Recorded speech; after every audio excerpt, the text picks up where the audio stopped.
I'm Davison, and you're not going to like me very much.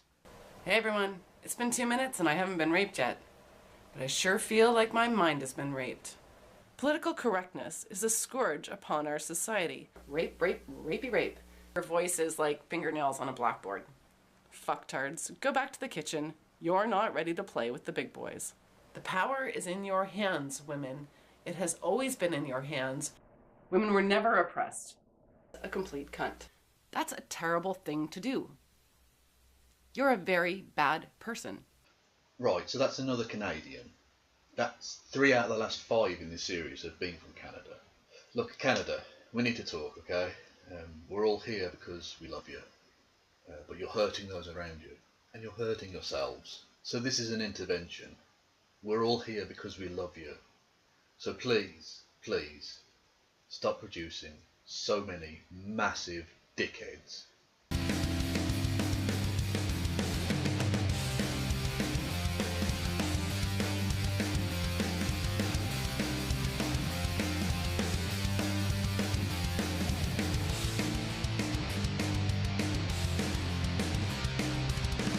Hello there, hello there, hello there, and welcome to episode 26 of The Descent of Man-osphere, the series where I take you through the ways in which the Man-osphere and its utterly disgusting inhabitants are trying to reverse human evolution and drag us all back into the fucking sea. And today we're dealing with a Canadian femme and femmigtau as well. Yeah, it's fucking weird.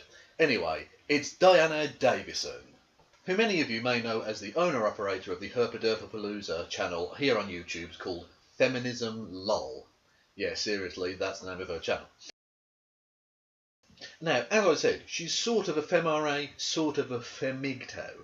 That sounds mental because it's supposed to be men going their own way. I know, it's incredible, okay? But just like all the rest of the MGTOWs, she fucking hates women. So she sort of counts as a femmigtau thing. And you can tell how much she hates women because she's actually in a relationship with John the Other. What the hell? I ain't with that girl. No, not you, John the Otter. John the Other. The other John. John the Other. Oh, that's okay then. Bye, y'all. Alright, see you later, John. Rory Katz, why'd you keep fucking letting him in? What is the problem? He's a cool guy. Yeah, I know he's a nice guy, but he keeps interrupting me when I'm fucking filming. I do not care about this. Get me the chicken. Get me all of the chicken. Okay, Rory Katz, I'll get you some chicken in a bit. I'm just doing the video. But anyway. Yes, now as I said, she's a MGTOW, or a WGTOW, possibly, if that's a thing. I don't know. Anyway, and just like the rest of the MGTOWs, she fucking hates women. Women, or female psychology, if you will, is shallow, greedy, irrational, selfish, and solipsistic.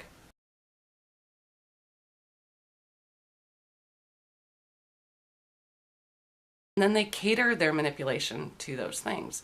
All of the mannerisms of women that are used in seduction are very subtle. That's why you can't trust women, because it's very easy to pull off a lie. You have to work harder than that to get trust back, and men shouldn't trust women.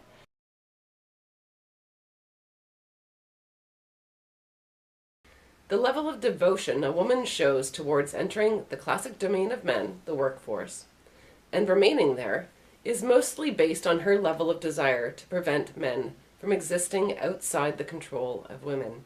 That's why I made a video, which I guess I'll also link below, saying, women judges shouldn't be in the court system.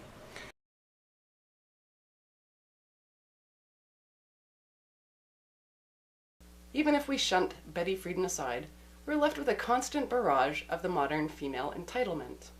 Because some women are more retarded than others. Fucktards, go back to the kitchen. You're not ready to play with the big boys. Hey everyone, it's been over 2 minutes and I haven't been raped yet. I'm feeling very left out. And women are undeserving of male companionship. Do you see what I mean? I mean, she absolutely fucking hates women, clearly, to the point where I would be very surprised if she hasn't tried to, I don't know, sandpaper her own vagina off or something. I don't know, is that how it works? I'm not sure, okay? I'm not a fucking surgeon. And you can tell how much she hates women, because she even fucking despises women in the MRM. Not just, like in my last one, how women manipulate men, but how women metagame and and how to see through it. And a lot of these female MRAs aren't here for the right reasons. Hey everyone. I'm breaking from my traditional format for my videos because I want to deal with something that's in the news that most people have probably heard of, which is women against feminism. And I have a challenge for women against feminism. Because there's a difference between being an anti-feminist and being an anti-gynocentrist. Women exercise covert power so deftly that even the women who support the men's movement have been cheered while spouting gynocentric nonsense. So this video came out by Brave the World, or Julia Turiansky, in the last week, and it caused a fair bit of stir.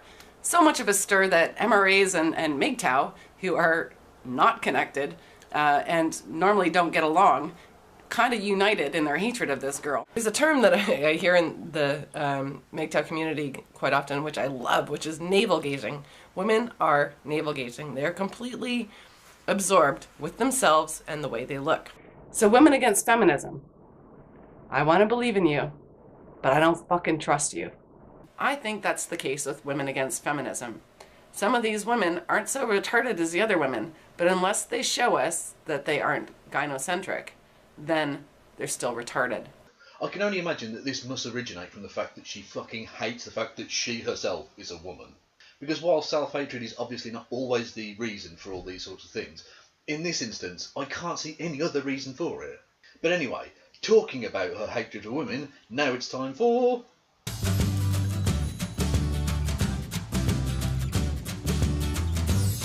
Yes, it's the almost inevitable bit about Lacey Green. Fuck yeah! Now, Diana has made two videos about Lacey Green. The first one is called Lacey Green is Stupid, which is just rank hypocrisy on Davison's part. Then a couple of months after that one, she made a sort of follow-up to that video entitled Why Doesn't Lacey Green Teach Good Blowjobs? Now, that's just amazing. I don't even know where to begin examining the fucking absolute madness behind putting out a video entitled that. I really don't. But anyway, it is to the second of those videos that we now turn to have a look. Take it away, D-Bomb. So let's look into this in more detail, and I'm going to explain it for those Lacey Green fans because I know they're a little bit slow and a little bit immature. In Lacey Green's Consent 101 video, she starts out talking about rape and sexual assault. Sexual contact without consent is assault or rape. But then she ends up talking about something called sexual coercion instead. Here's the thing, people often think of sexual coercion as something that's, violent or physically restraining. In reality, sexual coercion is often much more subtle. It happens between two people who know and maybe even trust each other. Oh no! Lacey, in the same video, went on to address a different element of an incredibly complex and multifaceted issue. What a fucking monster! So why is this important? Sexual coercion, sexual assault, what does it matter? Well, it matters because the statistics that feminists spout are based on bullshit surveys. So Christina Hoff Sommers, also a feminist for those who are worried about listening to a misogynist or something like that, Christina Hoff Sommers has done some research on the source of that statistic. Yes, that's right. She cites Christina Hoff Sommers as the source for her claim. And somehow she thinks that that makes it more credible rather than much, much less credible. Because let me spell this out for all you anti-feminist dickheads out there, okay? Regardless of what she claims to be, Christina Hoff Sommers is not a feminist.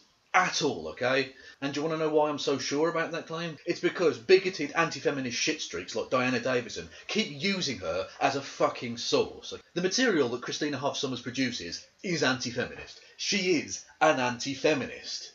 Christina Hoff Sommers has done some research on the source of that statistic, which is Mary Koss's study for Ms. Magazine. We don't live in a rape culture, but we do inhabit a culture saturated with gender propaganda. Call it a misinformation culture.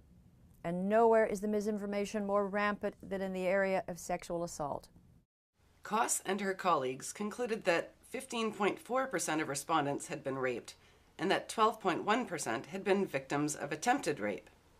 Thus, a total of 27.5% of the respondents were determined to have been victims of rape or attempted rape, because they gave answers that fit Koss's criteria for rape: penetration by penis, finger, or other object under coercive influence, such as physical force, alcohol, or threats.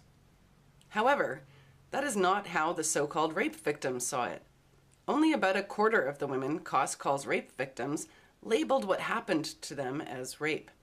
According to Koss, the answers to the follow-up questions revealed that only 27% of the women she counted as having been raped labeled themselves as rape victims. Of the remainder, 49% said that it was miscommunication, 14% said it was a crime but not rape, and 11% said they don't feel victimized. Well, I'm not going to defend that particular study or indeed the numbers that Diana Davison quotes from that study, okay? Because frankly, for the point I'm about to make, it really doesn't matter if any of them are true. But what I will say is that when the brain undergoes an incredibly traumatic experience, like having gone through a rape or something like that, it will try to rationalise those events to try and help you cope with that scenario. And it will try and rationalise it in a few of the ways you just mentioned there. Like, they'll say things like, oh, well, it was just a miscommunication, or, oh, it might have been a crime, but it wasn't like rape, or something like that. And it's just a way of coping with the incredibly traumatic thing that you've just undergone. And not only that, but the brain is so adept at performing these kind of mental gymnastics that some victims will convince themselves that not only were they not raped, but that they were the aggressor, they were the pursuer of that sexual activity. It's a way of trying to regain control of the situation after the fact. It's just a way of dealing with it. So clearly, just because someone doesn't think they've been raped, or at least outwardly says that they don't think they were raped, doesn't mean that they weren't raped. Alright, now according to Lacey, normal male sexual activity, this, needs to be dealt with. And she calls herself sex positive, but really what she's doing is creating another myth. She is creating the idea that women are owed good sex, that every time you engage in sex, it should be pleasant, and it will be pleasant if it's done right. And she's supposedly a sex educator. Now, the reality, and I'm sorry to tell you this for all the Lacey Green fans who may be watching, is that you're probably going to have a lot of bad sex in your life. Yep, there speaks the sexual partner of John the Other. That story very much checks out. I mean, look at this bloated old twat. Looks like he'd struggle to pleasure a fucking mouse. I bet it don't touch the sides, does it, lad?